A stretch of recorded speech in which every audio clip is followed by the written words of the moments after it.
Warning. The following program contains material which may not be suitable for young children or sensitive viewers. Sorry. Mom, Dad, I've got something important to tell you. I'm getting married. What?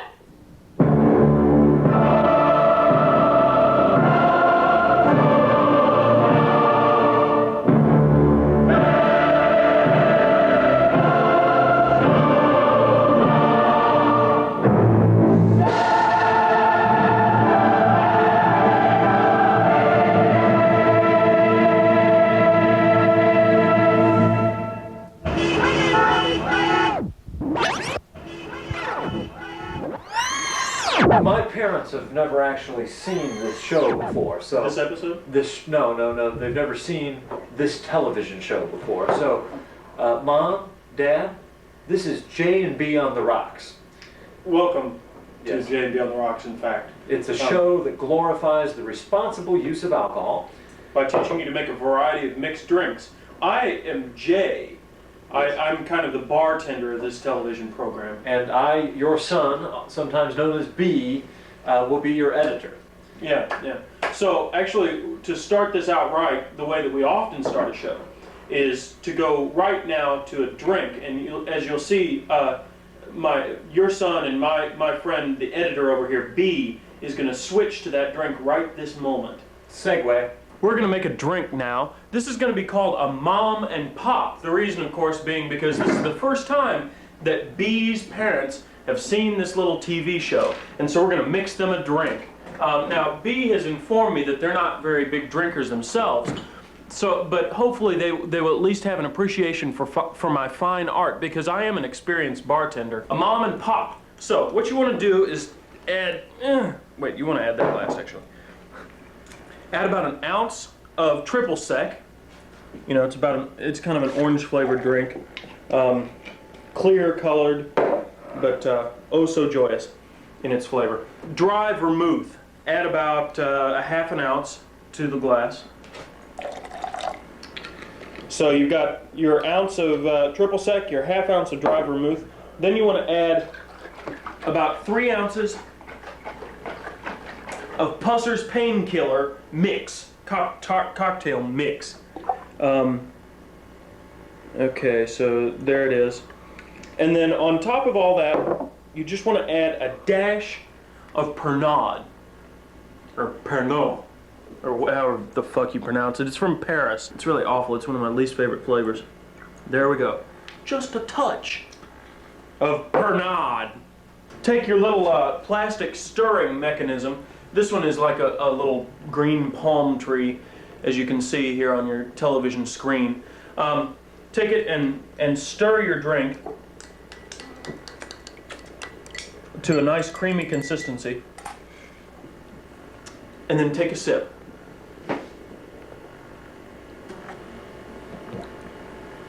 You know, I would pronounce that as distinctly not really as bad as it sounds like it would be. So, as you might have heard me say earlier, Mom, Dad, I've got a kind of interesting piece of news for you. I'm getting married, and I would like you to meet my future bride-to-be here, just in this other room. Here she is. Her name is Christy Paxson. Mom, Dad, this is your future daughter-in-law. Get that camera out of my face. Hey man, I've got some really good news. What's that? Me and my girlfriend, Christy Paxson, are gonna get married. I just asked her, and she said yes. Wow. Can I shake your hand? Hi, Ruth, Ray, or I don't know what to call you, Mom and Dad.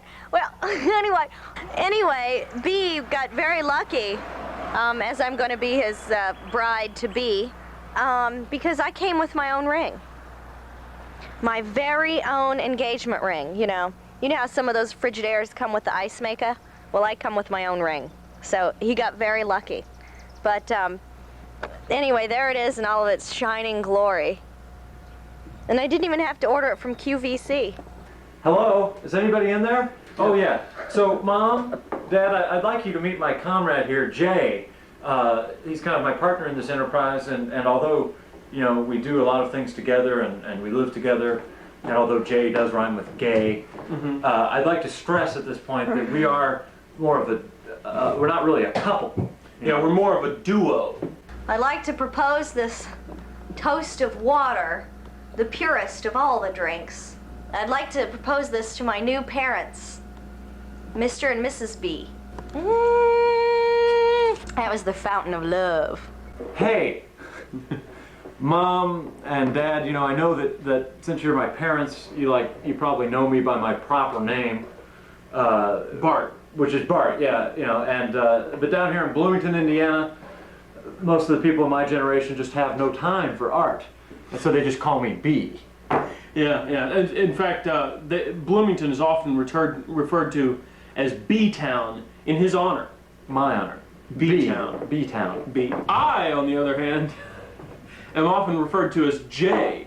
Now, that is short for Joe, as some people out there know. But you know, it's also ironic because, you know, there was another character in history of great importance whose name started with J. Oh man, no, wait, don't. You know, my parents are church-going people. My mom is a church secretary, so.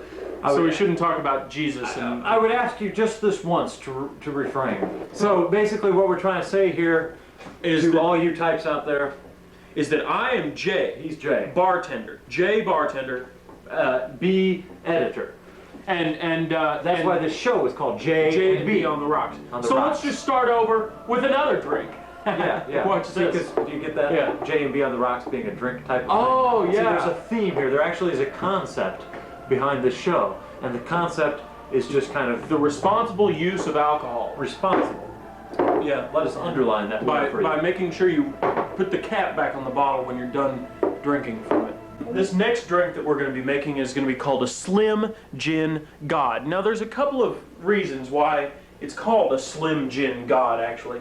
One of them is because B, my compatriot at arms, the man whom you've discovered earlier in this episode, is getting married to our good friend Christy Paxson.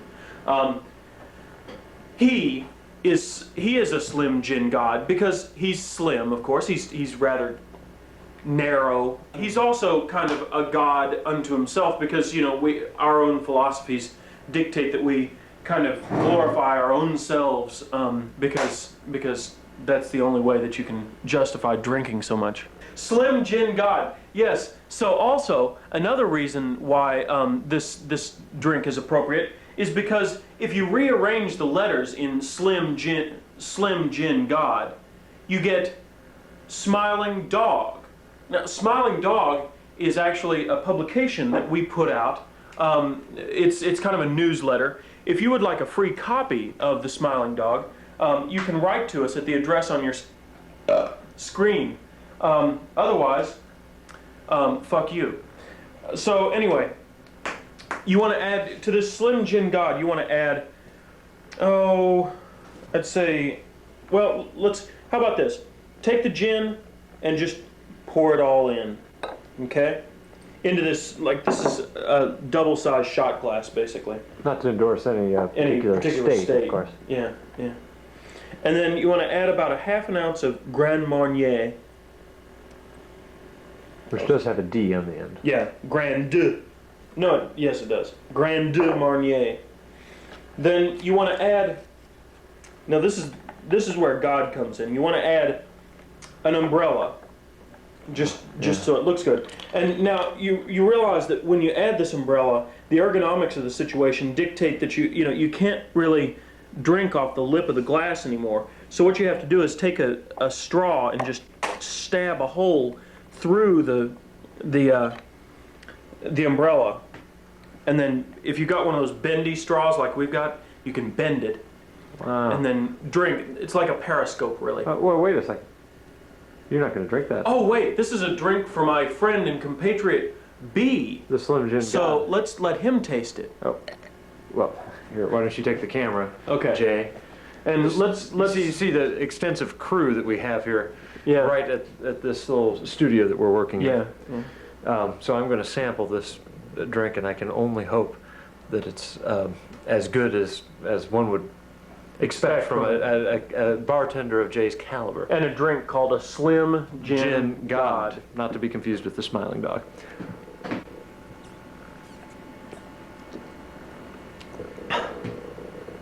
Wow. Now, I can honestly say that I would pronounce this drink here as distinctly potable. Mom, Dad, Ruth, Ray. I haven't exactly decided what to call you, but I'm gonna go, I'm not exactly the world's best cook, but I'm gonna go provide your son with a lovely Taco John's meal. We're really into those potato olays, and oh look, today they're only 99 cents. See, that's another thing. I'm economical and, well, nutritional too. I know how much potato olays are, they're just gonna fortify that old son of yours. Two soft chicken tacos with sour cream. A large order of potato olays with cheese. Also a bean burrito with sour cream.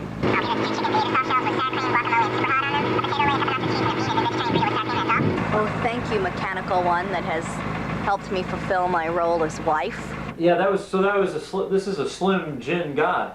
Boy, is it tasty. Yeah, we like to play with words and rearrange letters, and you know, since I am getting married to this wonderful Christy Michelle Paxson, whom I love very much, I couldn't help but wonder if there might not be something significant, which I might find if I rearranged the letters of her name. Ah, yeah. You see Did you them on the come up screen? with anything? Well, it was very interesting. Actually, when I rearranged the letters of her name, it turned out that it spelled chaste, chilly, prim, no sex.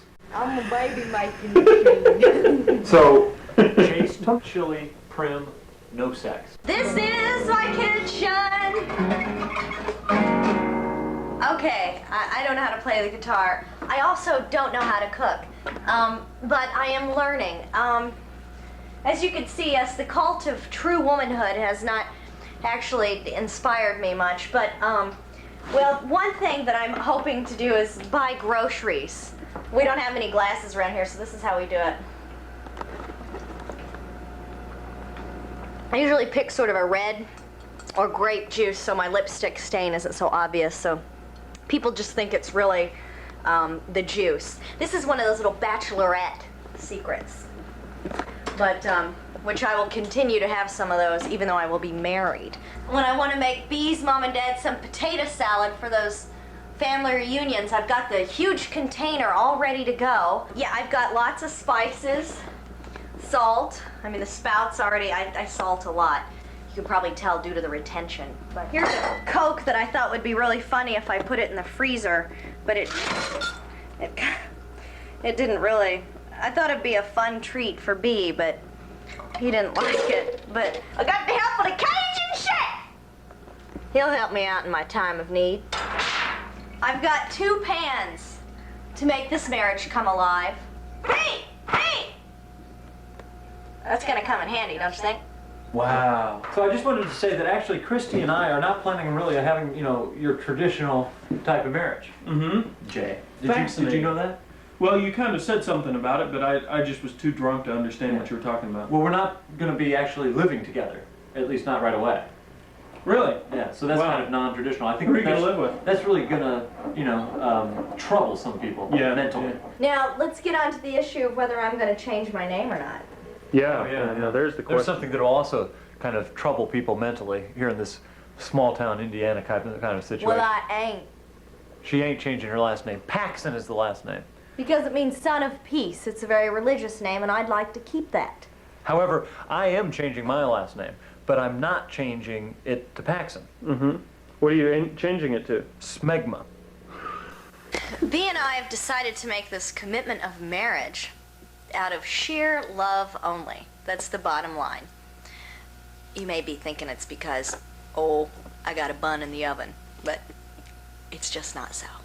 We have decided, though, if we do have children, which won't that be fun, we will name them, their last name will be Everpax, a combination of our two names. Oh, so that would be like Peace Forever. That's right. Wow. Yeah, and if we do have children, we're going to encase their umbilical cords in a lucite block. And they can play with it, Yeah, and that's yeah. how they can learn Well- to develop their spiritual growth by, you know, little chunks of game. themselves. A tool, a toy. Well, these are the runes. These are rune stones, and I have often consulted rune stones when What, there's something in that bag? yes, I'm gonna get to that. It was used by the ancient Vikings as an oracle. I've often consulted these runes when I have questions of the heart. You ask it a question, and it helps advise you on an answer. They're just a little stone, and on this side there's a symbol. Okay, there's another symbol. FP. No, they're not really F and P. Inside here, it tells you what all these mean. What all the symbols mean. So I'm asking a question about B now, and I really, you know, I have, you know, my certain feelings about B, and I don't know, I really want to know what the runes think. Okay, so what you do is, you think about the question. It can't be a yes or no, like the issue is B. And I'll be thinking about him, and then I'll pull out the rune. Oh, the unknown! Oh, this is great! I want to get the unknown. There's nothing on it. I know, that's because it's the unknown. It doesn't have anything. The unknown is so great. So you drew a blank on B. Okay, so let's just see what this says. Okay. Blank is the end, blank the beginning. This is the rune of total trust and should be taken as exciting evidence of your most immediate contact with your own true destiny, which time and again rises like the phoenix from the ashes of what we call fate. So far, sounds perfect. Here, the unknowable informs you that it is in motion in your life. In that blankness is held undiluted potential. At the same time, pregnant and empty, it comprehends the totality of being. Drawing the blank rune to the surface of our deepest fears. Will I fail? Will I be abandoned? Will it all be taken away? And yet our highest good, our truest possibilities, and all our fertile dreams are held within that blankness. Nothing is predestined. There is nothing that can not be avoided. And if indeed there are matters hidden by the gods, you need only remember what beckons is the creative power of the unknown. Well, there it is. So I think it's great to draw the blank, and I was just really excited that I got to draw that for B because, you know, it really doesn't say that it's going to be bad or it's going to be good. It says what I thought it was going to say, and that's that it says whatever I feel inside my heart, which is great. So occasionally people write us letters here at this TV show, Mom and Dad. Yeah, and our P.O. box, which we've had for a long time and it's put to great use. So in fact, we've just gotten so many letters of late that we can hardly read them all. We've got quite a backlog, and we're just trying to work them in. Mhm. Here's another one of those funky young letters. Of the media Mailbox village. people.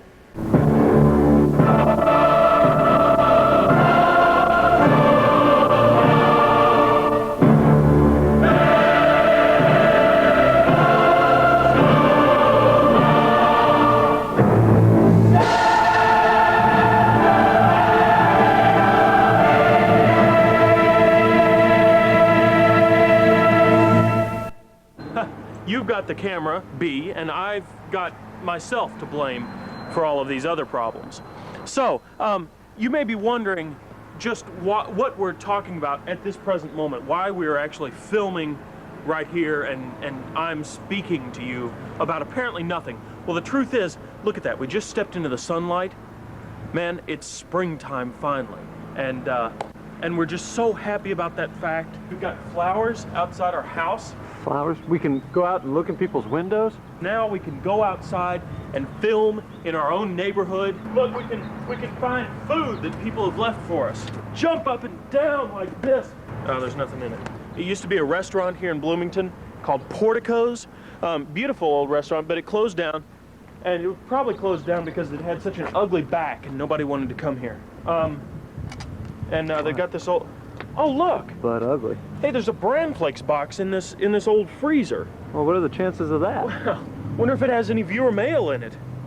It's got bran flakes in it. Hey, look. There's a piece of viewer mail. Somebody left us a piece of viewer mail in a bran flakes box outside behind our house. Wonder who that could have been. This is to J and B on the Rocks from P. Gosh, from P? Wonder if that means urine, or just maybe it's short for Paul or Paula or Peter. Peter or pregnant. Pregnant. Ooh, Pregnant shit. Peter. I hope not. Dear J and B, I would like to extend my sincerest thought that said complaints. Compliments to you for taking the initiative to put together your wonderfully entertaining television program week in and week out. Please keep it up. I'm addicted to the show and I need the weekly fix. As with any addiction, the euphoric highs I experience while viewing each new episode are unfortunately offset by equally painful lows. The painful lows I speak of occur when, for example, I eagerly tune in on Tuesday night only to be greeted by a repeat show. This happened a couple of weeks ago. Another low occurred this past Tuesday when your show did not begin until 11:20. Instead of J&B on the Rocks at 11 o'clock, I get 20 minutes of some dumb fuck's documentary on gender issues or some such nonsense. A bunch of dorky IU students talking about nothing and less than nothing. This delay sent me into a fit of rage, causing me to curse BCAT at the top of my lungs and nearly turn the damn television off, which would have caused me to miss your show, episode number 30, Funky Young Siblings of the Midwestern Hemisphere. You even got the title right. So tell those granola for brains pinheads motherfuckers at BCAT to get their shit together. Keep up the good work. I have a feeling you'll be hearing from me again. For dramatic effect, overdub eerie music as you read this last sentence. Okay, so here, I'll read that last sentence again, and B, my favorite editor, will overdub some eerie music. I have a feeling you'll be hearing from me again.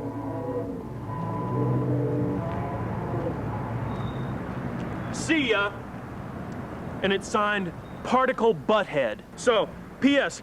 Enough Christy Paxson. It's clear this egomaniac is not content to have only her own show, poor thing.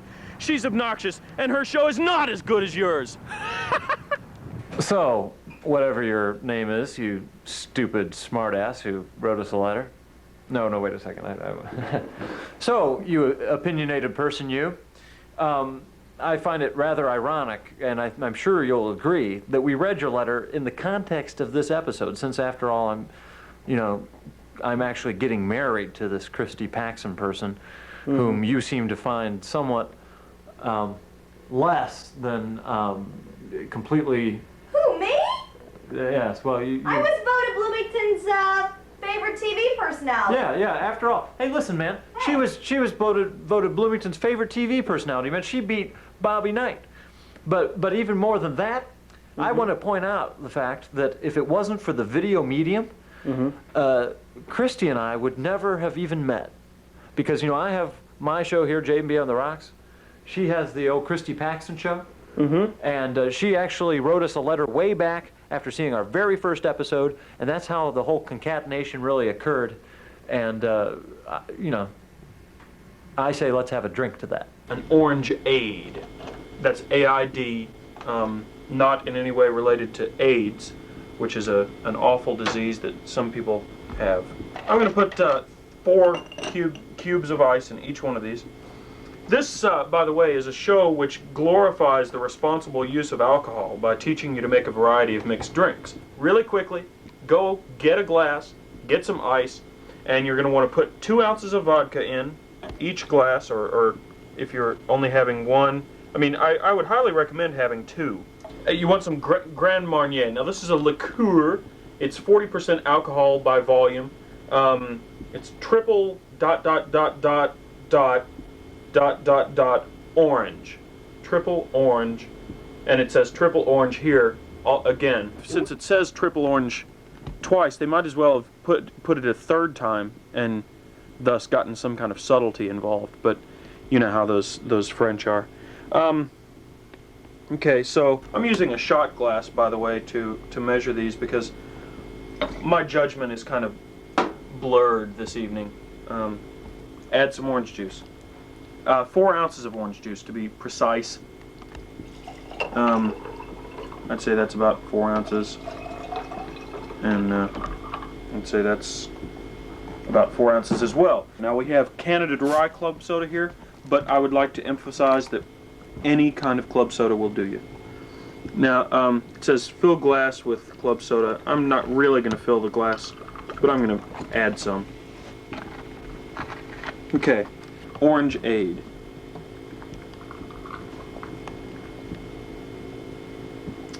I would pronounce that as distinctly potable. So, Mom, Dad, in spite of what you may think with all these bottles here, you know, I'm not an alcoholic. This is simulated. Yeah, yeah. Simulated bleary eyes. Yeah, this is just an act, really. But nevertheless, you know, this marriage thing is true. What's her name? Christy Paxson. Yeah, Christy Paxson. I'm very religious. I like to masturbate frequently. So we advocate at all times and in all places responsibility in drinking. We're not just irresponsible drunkards. Yeah. Responsibility is the key word. Moderation in all things. Yeah. Self-sacrifice Yeah. for our art form. Yes. Yes, we are Funky young monarchs of the video medium. You know, B, you have to draw a rune about me. Do I? Yeah. You have to think of me. Okay, I'm thinking about you now. I'm looking at you. I'm thinking about you. Okay. Laguz. Okay. Flow, water, that which conducts. Okay. Unseen powers are active here. Creative and fertile powers of nature. The attributes of this rune are water, fluidity, the ebb and flow of tides and emotions, of careers and relationships. Laguz fulfills our need to immerse ourselves in the experience of living without having to evaluate or understand. A rune of the self relating rightly to the self. Laguz signifies what alchemists call the conjunctio, or sacred marriage. In fairy tales, it is the end where the hero and heroine live happily ever after. Oh my God! There, girl. All right! Give me 5 for living happily ever after. All right! I can't believe it. This It has even been. said marriage, even. I can't. All right, so I guess we have come at last to the end of our little program here for B's parents, Mom and Dad. Well, his mom and dad, actually. Hi, Mom. I always wanted to do that on TV. didn't you? And now there's a real reason for it. So we hope that those of you who out there who are B's parents have not been too shocked and dismayed by what you've seen here. If you are, however, you can feel free to write to us at P.O. Box 3241, Bloomington, Indiana 47402. And if you send your return address, you'll get a smiling dog in return. So, Bye.